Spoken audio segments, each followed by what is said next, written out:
CDP class 11। Like share subscribe कर दीजिएगा अगर आपको सेशन पसंद आए। डिस्कशन में दम होता ही है और डिस्कशन की ही वैल्यू है, अदरवाइज तो क्वेश्चंस तो आप जहां चाहें देख सकते हैं। देखो एक बार, continuous and comprehensive evaluation includes, भाई सीसीई पैटर्न आप जानते हैं 2009 के आसपास सीबीएसई ने इसको लॉन्च किया था, सतत एवं व्यापक मूल्यांकन। इसके अंदर क्या चीज इंक्लूड होती है? ओनली फॉर्मेटिव असेसमेंट, यानी सिर्फ फॉर्मेटिव यानी रचनात्मक आकलन, या फिर ओनली समेटिव यानी योगात्मक मूल्यांकन, नाइदर फॉर्मेशन नॉर समेटिव, जिसमें आपका रचनात्मक और योगात्मक आकलन दोनों शामिल हैं। फटाफट से आंसर कीजिए। थैंक यू शिवांगी, आंसर कीजिए फटाफट से। डी मतलब both formative and summative assessment using a wide variety of strategies. भाई हम जानते हैं एक होता है आपका एफए और दूसरा होता है एसए। ठीक, एफए मतलब रचनात्मक आकलन जिसका वेटेज 40% हुआ करता था, और एसए मतलब समेटिव यानी कि योगात्मक मूल्यांकन। ये आपके जजमेंट के लिए ज्यादा होता है, कितने परसेंट आए हाफ ईयरली एग्जाम्स, और ये एफए रचनात्मक आकलन है आपकी, जो ये फीडबैक के लिए ज्यादा होगा कि आप सीखते कैसे हैं, ये ड्यूरिंग है कि आप सीख कैसे रहे हैं। इन दोनों ही चीजों का यूज किया जाता है कॉन्टिन्यूअस एंड कॉम्प्रिहेंसिव इवैल्यूएशन में। कॉन्टिन्यूअस एंड कॉम्प्रिहेंसिव को अगर हम समझें तो हम जानते हैं कि कॉन्टिन्यूअस का मतलब है लगातार। सिर्फ एक दिन आप टेस्ट नहीं ले रहे बच्चे का कि वो डर जाए एकदम से कि आज तो पेपर है। पूरे साल आप उसको ऑब्जर्व कर रहे हैं, उसकी एक्टिविटीज करते हुए, कुछ ना कुछ थोड़ी बहुत एक्टिविटीज चल रही हैं, है ना। तो कॉन्टिन्यूटी में यानी regular and continuous activities conducted through out the year. फिर है कॉम्प्रिहेंसिव। कॉम्प्रिहेंसिव मतलब बच्चे का सिर्फ एक पक्ष नहीं है कि जो मेंटल एस्पेक्ट है बस वो पेपर पेंसिल पे बहुत अच्छा टेस्ट दे दे, नहीं, उसके इमोशंस, उसका कॉग्निशन, उसका अफेक्टिव जो स्किल्स हैं, और साइकोमोटर जिसमें वो फिजिकली एक्टिविटी करता हो। तो उन ग्रेड्स वगैरह को भी शामिल किया गया कि व्यवहार कैसा है, किसी एक चीज में उसकी हॉबी है या कुछ भी उसमें वो कैसा करता है। ठीक, तो हम ऑल एस्पेक्ट्स में जज करते हैं बच्चे को। फिर है इवैल्यूएशन। इवैल्यूएशन यानी मूल्यांकन, आप जांचेंगे कैसे जो आपने पढ़ाया वो कितना सीखा गया, कहां तक आपके ऑब्जेक्टिव सक्सेसफुल हुए और आगे कैसे इंप्रूव करना है। तो इस चीज के लिए variety of tools and techniques, अलग अलग तरह के टूल्स टेक्निक्स, चाहे वो फिर आपका ऑब्जर्वेशन स्केड्यूल हो, पोर्टफोलियो हो, या इसके अलावा बहुत सारे ऐसी चीजें हैं जो आपका रेटिंग स्केल है ना। इन सब चीजों को इंपॉर्टेंस दी जाती है कि अलग अलग वे में अलग अलग तरीके से आप बच्चे को जांच पाए। ठीक है बात, बहुत बढ़िया कैम लिया, धन्यवाद आप सभी के रिस्पांस के लिए, मजा आ गया एकदम, है ना। ऐसे लाइक शेयर कर दीजिएगा, अभी तक बहुत सारे लोगों ने नहीं किया है। देखिए एक बार question number 2, in a progressive classroom, एक प्रगतिशील शिक्षा में, जिससे एक क्वेश्चन पक्का रहता है चाहे आप पेपर 1 दें चाहे पेपर 2 दें। प्रोग्रेसिव एजुकेशन की अगर मैं बात करूं, प्रगतिशील शिक्षा की, knowledge is constructed by the learner, शिक्षार्थी द्वारा ज्ञान का निर्माण होगा। Knowledge is received passively by the learner, या फिर knowledge is reproduced by the learner as it is, या knowledge is recalled by learner as per instructions of the teacher. बताइए एक बार, knowledge is constructed by the learner. भाई एक बात हमें हमेशा याद रखनी है, जब भी बात प्रोग्रेसिव एजुकेशन की आए, चाइल्ड सेंटर्ड एजुकेशन की आए, इंडिविजुअल डिफरेंसेस को ध्यान में रखने की आए, या फिर कंस्ट्रक्टिविस्ट जो एस्पेक्ट है, जो स्कूल है, रचनावाद, वहां की बात आए, तो एक चीज को हमेशा ध्यान में रखना है कि नॉलेज खुद कंस्ट्रक्ट करेगा बच्चा, और वो मीनिंगफुल लर्निंग कहलाएगी। अर्थपूर्ण अधिगम तभी होगा जब लर्निंग बाय डूइंग होगी, करके सीखेगा कुछ अपने आप, इन्वॉल्व होकर के। बच्चा सेंटर में है, चाइल्ड सेंटर्ड। जॉन डुई बात करते हैं इसकी प्रोग्रेसिव एजुकेशन की, उन्होंने लैब स्कूल्स खोले अपनी वाइफ के साथ मिलकर 20th सेंचुरी में, और शिकागो में, जिनको हम प्रोग्रेसिव स्कूल्स आज हम कह रहे हैं, जहां बच्चे को सेंटर में रखा जाए, एक्सपीरियंस को सेंटर में रखा जाए, डिस्कवरी को सेंटर में रखा जाए, बच्चा हैंड्स ऑन एक्सपीरियंस करके सीखे। A student in your class has been told again and again from different sources that people from his social group typically perform poorly in academic। मतलब एक बच्चा है और अगर हम बात करें, लोग उसको बार बार बोलते हैं कि भैया तुम्हारे ग्रुप के, तुम्हारी जाति, तुम्हारे समुदाय के जो लोग हैं ना, बहुत कम कर पाते हैं, वो पढ़ाई में अच्छे नहीं होते, ठीक है, तुम तो अचीव नहीं कर सकते हो। To reduce the impact of this stereotype and resultant stereotype threat, our teachers initial step can be. भाई ये जो स्टीरियोटाइप बना हुआ है, पहले से रूढ़िबद्धता बनी हुई है। देखो किसी ने पूछा था स्टीरियोटाइप और डिस्क्रिमिनेशन में क्या अंतर है। डिस्क्रिमिनेशन है भेदभाव, अंतर करना, स्टीरियोटाइप में वो अंतर ऑलरेडी शामिल है, वो डिस्क्रिमिनेशन ऑलरेडी शामिल है, किसी एक तरफ झुका हुआ होगा स्टीरियोटाइप, चाहे वो महिलाओं के प्रति हो चाहे वो पुरुषों के प्रति हो। मतलब आपने एक अंतर को बेस बनाया और उसको एक परंपरा बना दिया, दैट इज स्टीरियोटाइप। ठीक है, तो देखिए एक बार इस स्टीरियोटाइप को हटाने के लिए या चैलेंज करने के लिए एक टीचर को कैसे इनिशियल स्टेप्स लेने चाहिए। आंसर कीजिए फटाफट से, जल्दी से आंसर दीजिए। इग्नोरिंग सच कंसर्न्स, इग्नोर कर देना चाहिए, या फिर ऑर्गेनाइजिंग कंपटीशन बिटवीन स्टूडेंट्स। देखो हमेशा याद रखना कंपटीशन को हम अवॉइड करते हैं, क्योंकि कंपटीशन से या कॉम्पीट कराने से बच्चे के अंदर की जो नेचुरल एबिलिटी है ना वो बाहर नहीं आ पाएगी, फिर वो सिर्फ इसलिए करेगा क्योंकि उसको फर्स्ट आना है। फिर है suggesting the student to leave academics and join some other domain, पढ़ाई छोड़ दो खेती करो या कुछ और करो। या फिर presenting stories and examples of role models from different social groups, मतलब आप अलग अलग सोशल ग्रुप्स का एग्जाम्पल लेंगे और बताएंगे देखो ये व्यक्ति इतनी खतरनाक जगह से आए थे और इन्होंने ये अचीव किया जीवन में। डॉक्टर एपीजे अब्दुल कलाम का आप जवाब या कहें तो एग्जाम्पल ले सकते हैं। इवन आपको सैकड़ों ऐसे एग्जाम्पल्स मिल जाएंगे जब आप बताएंगे तो ये स्टीरियोटिपिकल बातें हैं। कई लोग कहते हैं फर्स्ट जनरेशन लर्नर्स, जो पहली पीढ़ी होती है सीखने वालों की, वो अच्छा नहीं कर सकते क्योंकि उनके माँ बाप पढ़े लिखे नहीं होते। तो ये बिल्कुल ही बेकार बात है, आपको स्पेशल ध्यान तो देना चाहिए उन पे, लेकिन इसका मतलब ये नहीं है कि वो अच्छा नहीं कर सकते। ठीक है, तो ऐसे आप बहुत सारे डिफरेंट एग्जांपल्स पेश कर सकते हो, बच्चों का मोराल भी बूस्ट होगा और दूसरा एक सोच भी बदलेगी, वो स्टीरियोटिपिकल थॉट बदलेगा कि राजा का बेटा राजा बनेगा, वो वाली जो बात थी उसमें सुपर 30 में, उस तरीके से। ठीक है बात, तो एजुकेशन इज फ्रीडम कहा जाता है, पोलो कोहले कहते हैं। In an inclusive classroom a teacher should, समावेशी शिक्षा में शिक्षक को क्या करना चाहिए, फटाफट से आंसर कीजिए। समावेशी शिक्षा में शिक्षक क्या करें, आंसर कीजिए। अरे बहुत बढ़िया मेघा, आंसर कीजिए। इंक्लूसिव एजुकेशन बहुत इंपॉर्टेंट टॉपिक, हर जगह आपको देखने को मिलेगा। जब तक आप टीचर बन नहीं जाते ना आप फाइनली, तब तक ही आपका पीछे छोड़ेगा नहीं। तो इंक्लूसिव एजुकेशन या इंक्लूसिव क्लासरूम, जहां हर तरह के बच्चे को शामिल किया गया है, एजुकेशन फॉर ऑल की बात कर रहे हैं, तो टीचर को कैसा होना चाहिए। फर्स्ट ऑप्शन है believe that every child has a potential to learn as per their abilities and strength, मतलब कि टीचर को यह विश्वास रखने वाला होना चाहिए कि हर एक बच्चा सीख सकता है अपनी क्षमताओं और अपने कैपेबिलिटीज के अकॉर्डिंग, अपने पोटेंशियल के अकॉर्डिंग। ठीक, अपनी स्ट्रेंथ्स, क्योंकि हर व्यक्ति में स्ट्रेंथ है ना। अगर 5 सब्जेक्ट में जरूरी नहीं आपके 5 के 5 अच्छे होंगे, लेकिन जो 3 अच्छे हैं उनको बहुत अच्छा किया जा सकता है, जो 2 एवरेज हैं उनको एटलीस्ट इतना कर लें कि काम चलाओ 10-15 नंबर वहां भी आ जाए। ठीक, तो पोटेंशियल और स्ट्रेंथ को देखते हुए हर बच्चा सीख सकता है। बात तो अच्छी लग रही है, फिर भी बाकी के 3 ऑप्शंस को चेक कर लेते हैं। Show an attitude of pity and sympathy, कभी भी आप दया और क्या कहें उसको तरस नहीं खाएंगे बच्चे पे, क्योंकि उसमें सीखने की क्षमता है।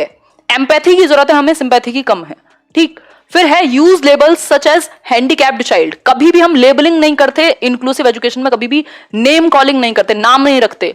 तुम किसी को दिखता नहीं है तो उसको कुछ और कह रहे हैं, किसी को चलने में प्रॉब्लम है तो उसे कोई और नाम दे रहे हैं, ऐसा होता है सोसाइटी में, आप और मैं अच्छे से जानते हैं। तो ये नेम कॉलिंग नहीं होगी। फिर है pay attention only to the gifted and talented children, inclusive का मतलब है एजुकेशन फॉर ऑल, हर तरह के बच्चे को आप शामिल करेंगे, चाहे वो गिफ्टेड हो, चाहे वो स्लो लर्नर हो, चाहे वो डिसेबल्ड बच्चा हो, कोई भी हो। ठीक है बात, तो ए ऑप्शन। इंक्लूसिव एजुकेशन कहती है सभी को एक छत के नीचे पढ़ाइए, विशेष प्रावधान करके। ठीक, क्वेश्चन देखिए, question number 5, a student shows the following science in the classroom, एक बच्चा है जो कुछ इस तरीके के संकेत दिखाता है कक्षा में, आपको पहचानना है कि ये जो इंडिकेशन है, ये जो संकेत हैं, ये कौन सी एक परेशानी के हैं। देखिए एक बार, फर्स्ट है एंजाइटी अराउंड रीडिंग, उसको पढ़ते समय एंजाइटी या चिंता सताती है। डिफिकल्टी इन रिकॉग्नाइजिंग वर्ड्स, शब्दों को पहचानने में और लेटर्स को पहचानने में उसको समस्या होती है। ठीक, पुअर वोकैबुलरी स्किल्स, उसके पास शब्द भंडार बहुत कम है, ठीक से यूज नहीं कर पाता है वर्ड्स को, बोलने की बात नहीं हो रही है। पुअर वोकैबुलरी स्किल्स का मतलब यहां पे ये भी है कि वर्ड्स को लेकर के नॉलेज नहीं है। फिर है डिफिकल्टी विद अंडरस्टैंडिंग और रिमेंबरिंग व्हाट वाज रेड, मतलब वो समझ नहीं पाता और याद नहीं रख पाता कि पढ़ा क्या गया था, कैसे पढ़े, लेटर्स को रिकॉग्नाइज करने में प्रॉब्लम है, पढ़ने को अगर कोई खड़ा कर दे क्लास में तो वो टेंशन में आ जाता है। क्या प्रॉब्लम है बच्चे को, फटाफट से बताओ। ऑटिस्टिक है बच्चा, ऑटिस्टिक बच्चे वो होते हैं जिनको कम्युनिकेशन में प्रॉब्लम होती है, जो सोशली बहुत ज्यादा इंटरेक्शन ठीक से नहीं कर पाते, रेपिटेटिव बिहेवियर होता है, बार बार एक चीज को रिपीट करेंगे, थोड़ा सा अलगाव में रहना पसंद करेंगे। ठीक, आ क्रिएटिव स्टूडेंट, क्रिएटिव बच्चा तो डाइवर्जेंट थिंकर है, वो दिशाओं में सोचेगा। आ स्टूडेंट विद लर्निंग डिसेबिलिटी, जम रही है बात कुछ। मेंटल इंपेयरमेंट ऐसा कुछ नहीं है, देखो एवरेज और अबव एवरेज बच्चे को भी ये परेशानी हो सकती है। डिसलेक्सिया है, ये सिंपल। अगर बच्चे को खड़ा करने से, अगर आप पढ़ने के लिए कह रहे हैं या पढ़ने का मौका दे रहे हैं, तो वो कतराता है, उसको वर्ड्स उसको पहचानने में प्रॉब्लम होती है, स्पेलिंग्स को उसको समझने में प्रॉब्लम होती है, लेटर्स को पढ़ने में प्रॉब्लम होती है। टायर्ड को ट्राइड पढ़ रहा है, 100 को वॉज पढ़ेगा, बी को डी समझता है, 6 को 9 समझ सकता है, मल्टीप्लिकेशन को और आपका जो एडिशन है उनमें कंफ्यूज हो जाता है। दैट मीन्स उसको जो सिंबल्स हैं उनको रिकॉग्नाइज करने में प्रॉब्लम है। डिसलेक्सिया वाले बहुत सारे लोग हैं, जो बोमन ईरानी जो उसमें 3 इडियट में वो बने थे ना, वायरस, उनको डिसलेक्सिया है रियल लाइफ में। ये जड़ से खत्म नहीं होता बट काफी हद तक कंट्रोल किया जा सकता है। इसके अलावा अगर मैं बात करूं, जो वो तारे जमीन पर वाला बच्चा था, वो ईशान अवस्थी है ना, और इनको पहचानना है हमें एज टीचर्स। ऐसा नहीं है कि हम ये कहें, जैसे वो तारे जमीन पर में सब उसको कह रहे थे कि पापा उसके कह रहे थे कि पढ़ता नहीं है, नालायक है, ये है वो है, तो वो वैसा नहीं है, वो सीरियस प्रॉब्लम है। ये सारे इंडिकेशन देख करके आप क्या समझ पाएंगे, बच्चे को लर्निंग डिसेबिलिटी है, उसको उसी तरीके से डील करेंगे। सीख सकता है वो, ऐसा नहीं है कि उसकी इंटेलिजेंस में कोई कमी है, बट न्यूरोलॉजिकली ब्रेन का जो मेकअप है वो उस तरीके का है कि कुछ एस्पेक्ट्स में, सीखने के कुछ एस्पेक्ट्स में, जैसे पढ़ना हो सकता है, कैलकुलेशन हो सकती है, अगर डिसकैलकुलिया है तो, डिसग्राफिया है तो राइटिंग में रिलेटेड प्रॉब्लम होगी, डिस्फेजिया है तो बोलने में प्रॉब्लम होगी। तो सीखने के, लर्निंग के बहुत सारे एस्पेक्ट है ना, सिर्फ सीखना ही तो लर्निंग नहीं है, तो सीखने के कुछ एस्पेक्ट्स में उसको प्रॉब्लम हो सकती है, ये हम अज्यूम करते हैं। ठीक, क्वेश्चन नंबर 6 है आपके सामने। मैं डिटेल में लेके चल रही हूँ क्योंकि टाइम है आपके एग्जाम में और चीजों को डिटेल में समझेंगे तो अच्छा रहेगा। और क्वेश्चन एनालिसिस से ज्यादा फायदा कुछ नहीं करता, ये भी सच्चाई है। आप थियरी पढ़ लीजिए, उसके बाद जितना हो सके एनालिसिस कीजिए क्वेश्चंस का, सिर्फ आंसर नहीं। क्वेश्चन नंबर 6 है, a teacher can encourage creative learners in her classroom by. एक शिक्षक है, वो अपने शिक्षार्थियों को, जो क्रिएटिव लर्नर्स हैं, जो कुछ नया ओरिजिनल आइडियाज रखते हैं, उनको कैसे एनकरेज करे, या नए आइडियाज के प्रति बच्चों को कैसे एनकरेज करे। पहला ऑप्शन है emphasizing convergent thinking. Convergent thinking होती है सिकुड़ती हुई, बाकी दिशाओं से एक पॉइंट पे आती हुई। जैसे यहां एक क्वेश्चन है, 4 ऑप्शंस हैं, एक ही सही होगा, इसमें आप कन्वर्जेंट थिंकिंग लगाएंगे क्योंकि आपको सही आंसर तक पहुंचना है। लेकिन यही आपको कह दिया होता कि डाइवर्जेंट थिंकिंग पे एक आर्टिकल लिखो, 200 वर्ड्स का एक ऐसे लिख दो, तब आपका दिमाग अलग अलग दिशाओं में चलता, तो वो डाइवर्जेंट हो जाती, ओपन एंडेड हो जाती, ये क्लोज एंडेड है। और कन्वर्जेंट थिंकिंग बिल्कुल उल्टा है क्रिएटिविटी का। डाइवर्जेंट थिंकिंग जुड़ी हुई होती है क्रिएटिविटी से, अपसारी सोच। ये जो आपकी अभिसारी सोच है, ये इंटेलिजेंस से तो जुड़ी हुई है लेकिन क्रिएटिविटी से नहीं। फिर है डिस्करेजिंग डाइवर्जेंट थिंकिंग। जो दिशाओं में सोचना है उसको डिस्करेज करना, हतोत्साहित करेंगे, बच्चों को कहेंगे दिशाओं में मत सोचो, बस आंसर बता दो, वन लाइनर्स फेंकेंगे, जी नहीं। Encouraging multiple perspectives. अब बात पकड़ में आ गई, मल्टीपल पर्सपेक्टिव जहां आ जाए ना, ओरिजिनल आइडियाज जहां आ जाए, नोवल आइडियाज जहां आ जाए, मतलब फ्लुएंसी। इन सब में क्या है, फ्लेक्सिबिलिटी, वो सब हमने पढ़ा था ना, फ्लुएंसी होती है, फ्लेक्सिबिलिटी होती है, ओरिजिनलिटी होती है आपके आइडियाज में, है ना, एलैबोरेशन होता है। ये सब क्या है, क्रिएटिविटी के स्टेप्स हैं, हमने समझे थे। तो मल्टीपल पर्सपेक्टिव, जब आप ओपन एंडेड सोच रखने के लिए कहते हैं बच्चे को, एक प्रॉब्लम के 50 सॉल्यूशन सोचने के लिए कहते हैं, तो वो क्रिएटिव बनेगा, कुछ नया सोच पाएगा। अगर आप सोचेंगे एक बात तो फिर उसमें नया कितना आ जाएगा। ठीक है, तो आंसर क्या है, सी होगा। ऐसा नहीं है कि आप रिस्क लेने से डिस्करेज करेंगे, सिंपल आंसर है। फिर है question number 7, which of the following is not an effective strategy for teaching learning. यानी शिक्षण अधिगम के लिए कौन सी एक स्ट्रेटेजी सही नहीं है। नॉट, नॉट, लीस्ट, एक्सेप्ट, ये वर्ड्स जहां आएंगे हम ध्यान से क्वेश्चन को सॉल्व करेंगे। फर्स्ट ऑप्शन है encouraging children to make intuitive guesses. आप बच्चों को सहज जो इंट्यूशन आती है ना उनके अंदर से, वो गैस करने के लिए मौका दें। एक्सपेरिमेंटेशन एंड एक्सप्लोरेशन, बच्चे को एक्सप्लोर करने का मौका दें।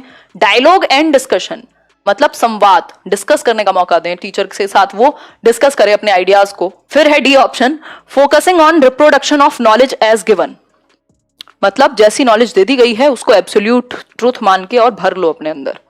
सिंपल है डी आंसर। धन्यवाद प्रियंका। आंसर क्या है, डी, क्योंकि गलत पूछा था और जो गलत है वही सही है क्योंकि नॉट लिखा हुआ है। ठीक, मतलब आपका एक बेहतर तरीका नहीं है पढ़ने और पढ़ाने का। कौन सा, जब आप ये कहें focusing on reproduction of knowledge as given, मतलब वॉमिट कर दो जो भरा है, पहले तो भरवाओ, उनको रटवाओ चीजें और फिर उसको रिप्रोड्यूस करने के लिए कहो कि अब उगल दो इसको पेपर पे जाके। तो ये क्या है, ये एक अच्छा तरीका नहीं माना जाता है, ये रोट लर्निंग है। और जहां भी बात रोट लर्निंग की आए वहां से हमें कोसों दूर जाना है ना, बिल्कुल भी नहीं, हम रटने को प्रमोट नहीं करते। क्वेश्चन है, how can teachers deal with children who are non attractive in the classroom. Attractive नहीं होगा। बच्चे कहाँ अट्रैक्टिव होते हैं, मतलब ऐसे थोड़ी उनके लुक्स पे थोड़े ना जाओगे। अटेंशन होगा, ये नॉन अटेंटिव होगा। नॉन अटेंटिव होगा मतलब जो जिनका अवधान ज्यादा नहीं है, इसको करेक्ट कर लेना। ठीक, पहला ऑप्शन है ask the children to go out of the class, कहेंगे बेटा बाहर चले जाओ, बाहर जाकर खड़े हो जाओ, अपने दोस्तों को भी ले जाओ। या फिर scold them frequently in front of the entire class, खड़ा करेंगे क्लास के सामने और बुरी तरीके से रिब्यूक करेंगे, फटकार लगाएंगे। या फिर talk to them and find out reasons for their disinterest, ये देखेंगे कि वो इंटरेस्टेड क्यों नहीं थे, क्या कारण है कि उनको मजा नहीं आ रहा। फिर है given them a lot of worksheets as homework, तो ये सब मैकेनिकल काम हो जाएंगे। देखो हमेशा एक चीज हमारे हाथ में या हमारे दिमाग में रहनी चाहिए एज टीचर्स कि पहले हम कारण पता लगाएं।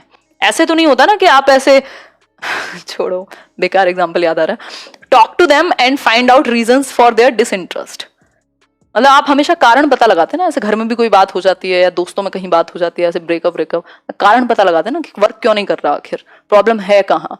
तो हमेशा हम पहले कारण पता लगाते हैं, डायग्नोज करते हैं, सीधा डिसीजन नहीं ले लेते, नहीं तो फिर पछताना पड़ता है। ठीक है, डायग्नोज करते हैं आप। क्लियर हो गई बात? क्वेश्चन नंबर 9 है, question number 9, children construct native theories about various phenomena in this background a teacher should, मतलब बच्चे बहुत सारी नेटिव थियरीज बना लेते हैं। नेटिव, इतनी स्पेलिंग मिस्टेक, नेटिव नहीं होगा, ये नाइव थियरीज होगा, NAIVE, जिसको ऑल्टरनेटिव कॉन्सेप्शंस भी कहते हैं। ठीक है, सहज समझ कहेंगे इसको। इसके लिए टीचर को क्या करना चाहिए? Challenge these conceptions of the children through dialogue, dismiss these ideas, ignore करेंगे या डांट लगाएंगे। देखो स्कॉल्ड, डांट या फटकारना आपका काम नहीं है, इग्नोर कर देंगे तो ठीक कैसे होंगी चीजें। कुछ चीजों में इग्नोरेंस चल जाती है, जैसे लैंग्वेज में जब बच्चा थोड़ा बहुत गलत प्रोनाउंस करता है शुरुआत में, तब आप उसको हर बात पे नहीं टोकते, लेकिन बाकी केसेस में इग्नोरेंस नहीं चलेगी, क्योंकि ठीक भी तो कराना है ना। डिसमिस दीज आइडियाज, मतलब आप सर से ही नकार दे रहे हैं। सॉल्यूशन की बात करेंगे ना हम।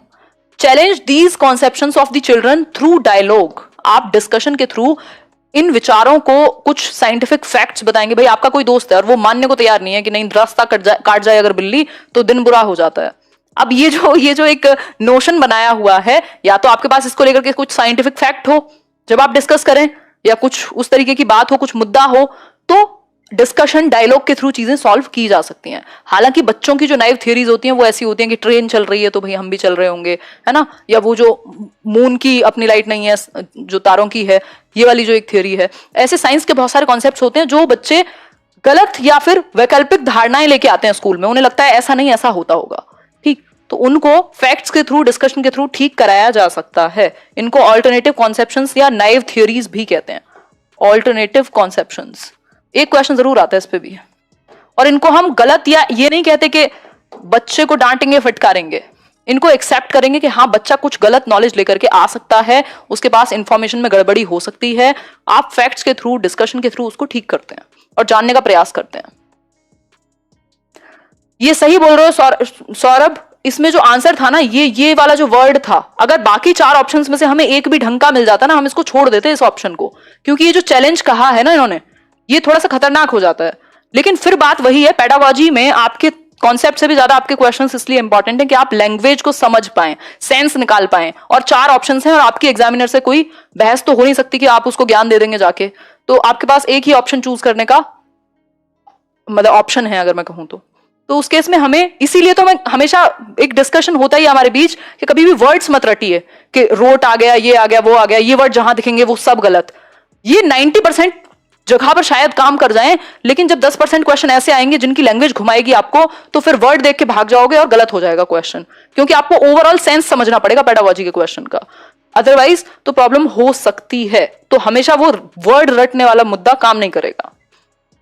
क्वेश्चन नंबर 10 है, सिंपल है, कॉन्सेप्ट के साथ अगर हम समझेंगे चीजें तो गलत नहीं होंगी। क्वेश्चन नंबर 10 है, dash are an important aspect of the process of meaningful construction of knowledge. भाई ज्ञान के सार्थक निर्माण की, अधिगम जो है वो सार्थक हो, उस चीज के लिए कौन सी एक चीज सही है? Social interactions, drill and repetitive recall, rewards and punishment, stimulus and response associations. बताइए एक बार। 10th का ए, सोशल इंटरेक्शंस, एग्जैक्टली, सामाजिक अंतःक्रिया। ड्रिल एंड रेपिटेटिव रिकॉल का मतलब है सिर्फ आप प्रैक्टिस करे जा रहे हैं, 2 एकम 2 2 दूनी 4 कर रहे हैं आप, तो उससे मीनिंगफुल लर्निंग नहीं होगी, बेशक याद हो जाएं चीजें आपको। रिवॉर्ड्स एंड पनिशमेंट, ये लंबी रेस का घोड़ा नहीं है कि आप हर चीज पे रिवॉर्ड दे रहे हैं और फिर आप दंड दे रहे हैं।